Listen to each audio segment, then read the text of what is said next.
Purihin po muna natin ang Panginoon. Sabi ko kay Clement, bakit ako? Kasi hindi ko po alam kung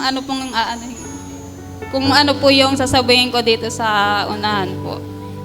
Yung una ko pong patotoo dito ay nung sinabi ko po nabuntis ako ng 5 months na po. Tapos, yun nga po, dahil na nag-post nga po ako nung tinawag po ako ni Pastor. At ayun nga po, alam ko na tinawag ulit ako dahil nga po dun sa pinost ko ulit na may plot 1. Pero gaya nga po na sinabi ko nung unang tayo ko po dito, hindi na po ako umaasa doon na meron pong Latin or yung may mga award po kasi nga, meron po akong dos. Meron po akong isang dos, tapos nag-apply po ako dun sa registrar. Ang sabi po, hindi nga daw po qualified. Kasi nga po may dos. Ayun po. Pero, syempre, nagpapasalamat po ako sa Panginoon dahil nga, kahit na tumigil ako ng 5 years, tapos si Clement po yung nagpaaral sa akin, ay talagang lagi ko po siyang kasama. Alam ko na nandyan po siya pagka meron kaming exam, meron kaming gagawing mga activity, mga ganun po. Dahil nga alam ko sa sarili ko na parang yung stock knowledge ay parang naano na talaga sa akin. Kasi nga,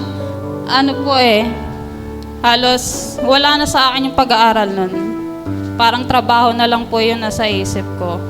Tapos, ayan nga po, dahil nga nakaraos, gagraduate na po ako ngayon sa tulong po ng ating Panginoon. Pero po yun po yung sa July pa. Kaya hindi po ako excited pa. Ayun po, nung naman po yung nag-OJT ako nung first sem, di ba nga po buntis po ako nun.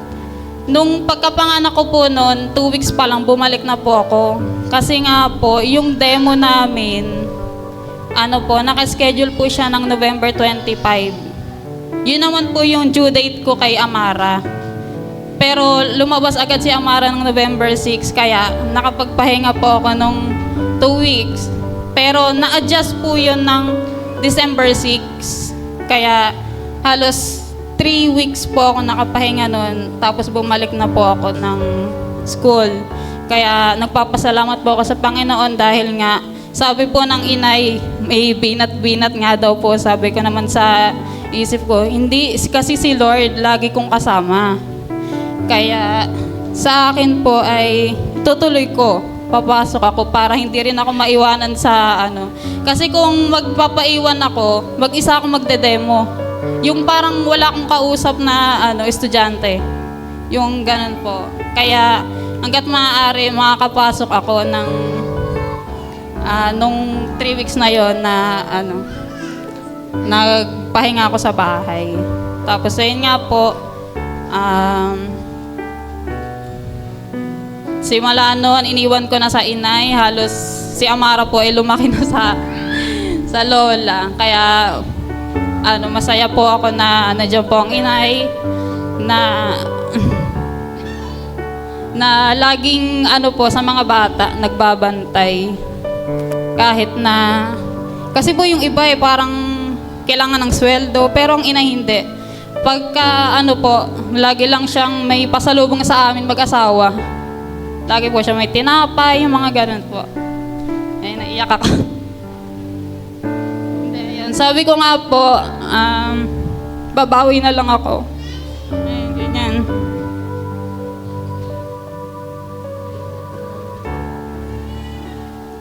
Ayan po. Parang tatawagin ko na si Clement.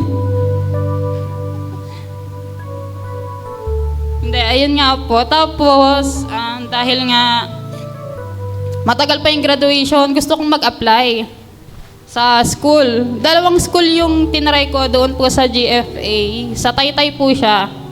Tapos yung isa ay sa Bilibiran. Bilibiran Christian Academy po. Nung una po sa GFA. Malaki po yung sweldo niya, kaya nag-try po ko. Pero ang kalaban ko po doon, 600 na aplikante. Kaya sabi ko, parang wala akong laban doon. Kasi ang hahanapin na po nila doon yung best na teacher. Kaya, ayun po, Nag-demo po ako, in-interview, naghintay po ng email nila pero ang sabi po ay hindi daw po qualified.